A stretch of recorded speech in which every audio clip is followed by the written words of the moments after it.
शेतमालाच्या किमान आधारभूत किमतीला कायद्याचा आधार द्यावा या प्रमुख मागणीसह इतर अनेक मागण्यांकरिता देशातल्या 200 शेतकरी संघटनांचा मोर्चा राजधानी नवी दिल्लीकडे येतोय। पंजाब, हरियाणा, उत्तर प्रदेशातील अनेक भागातील शेतकऱ्यांनी मोठ्या संख्येनं ट्रॅक्टर ट्रॉली या आंदोलनासाठी सज्ज ठेवल्यात।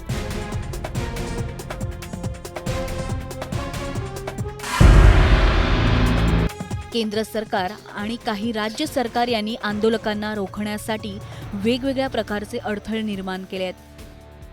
पोलीस, सीआरपीएफचा कडक बंदोबस्तही तैनात करण्यात आलाय।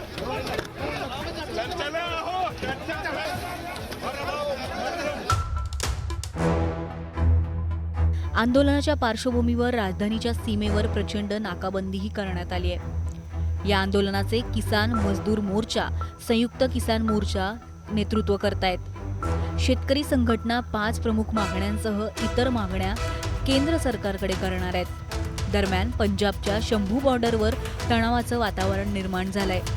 शेतकऱ्यांनी आक्रमक पवित्रा घेतलाय। सुरक्षाकर्मी आणि आंदोलकांमध्ये मोठ्या प्रमाणात तणाव निर्माण झालाय। तर दिल्लीच्या सिंघू बॉर्डरवर प्रशासनाकडून शेतकऱ्यांना रोखण्यासाठी मोठी यंत्रणा उभारण्यात आली आहे।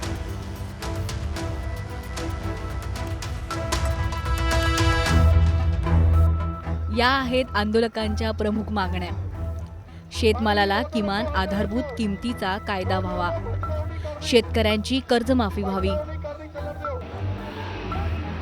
58 वर्षाच्या वरील शेतकऱ्यांना दर महिना 10,000 पेन्शन मिळावी, पीक विमा मिळावा, 2013चा भूमी अधिग्रहण कायदा पुन्हा लागू करावा, भूमिहीन शेतकऱ्यांना जमीन मिळावी किंवा त्यांना पेन्शन द्यावी, लखीमपूर हिंसाचारातील पीडितांना न्याय मिळावा, बोगस बियाणं, कीटकनाशकं बनवणाऱ्या कंपन्यांकडून दंड वसूल करावा आणि बियाणांची गुणवत्ता सुधारावी, मनरेगा अंतर्गत 200 दिवस रोजगार आणि 700 रुपये मजुरी मिळावी, युवकांना स्थानिक कंपनीत नोकरी मिळावी, 2020 मधील आंदोलनातील शेतकऱ्यांवर दाखल झालेल्या केस मागे घ्याव्यात।